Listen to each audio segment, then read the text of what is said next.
శ్రీ శ్రీ సాయి అయ్యప్ప దేవాలయం భరత్ నగర్లో గత 35 సంవత్సరాల నుంచి ఇక్కడ నిర్విరామంగా అన్న సమారాధన, సాయంకాలము అల్పాహారం కార్యక్రమం, భక్తుల సహకారాలతోటి ఈ యొక్క కార్యక్రమం మన దేవాలయంలో నిర్వహించడం జరుగుతున్నది. మొత్తం మన యావత్ తెలంగాణలోనే మొదటి దేవాలయం ఇక్కడ అన్నదాన కార్యక్రమం స్టార్ట్ అయింది. అన్నదానం కార్యక్రమంతో పాటు అల్పాహారం కూడా ఇక్కడ నిర్వహించడం జరుగుతున్నది.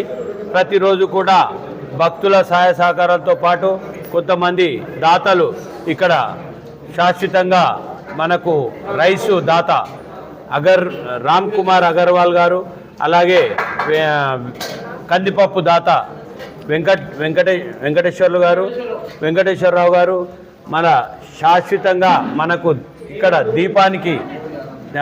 దీపానికి సంబంధించిన ఆయిల్ని మన మూసాపేట్ మాజీ కార్పొరేటర్ తూమ్ శ్రవణ్ కుమార్ గారి ఆధ్వర్యంలో ఈ యొక్క కార్యక్రమాలు నిర్వహించడం జరుగుతున్నది. వారి సహకారాలతో పాటు ఇక్కడ భక్తులు కూడా అన్నదాన కార్యక్రమానికి కొద్దిగా సహాయ సహకారాలు అందిస్తున్నారు. మనందరి సహాయ సహకారాలతోటి ఇక్కడ అన్నదాన కార్యక్రమం నిర్విరామంగా నిర్వహించడం జరుగుతున్నది. ప్రతిరోజు కూడా 500 నుంచి 600, 700 మంది వరకు స్వాములు ఉదయము అన్నదాన కార్యక్రమానికి వస్తారు. ఉదయం మధ్యాహ్నం 1 గంటకు స్టార్ట్ అయ్యి 3 గంటల వరకు ఇక్కడ అన్నదాన కార్యక్రమం నిర్వహించడం జరుగుతుంది.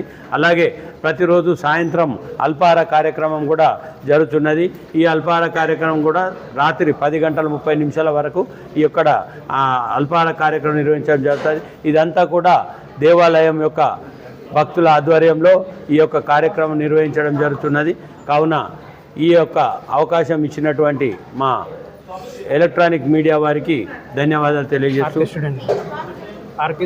ఆర్కే స్టూడియో నుంచి విచ్చేసినటువంటి ప్రింట్ మీడియా ప్రతినిధులకు శ్రీ అయ్యప్ప దేవాలయం నుంచి ధన్యవాదాలు తెలియజేస్తున్నాను. Thank you.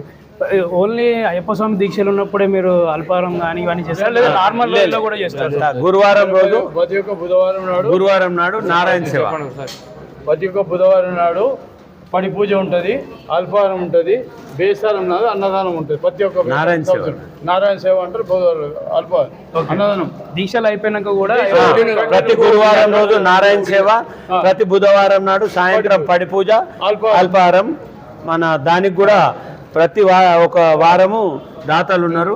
ఒక 5 మంది దాతల సమక్షంలో ఈ యొక్క కార్యక్రమం కూడా నిర్వహించడం జరుగుతుంది.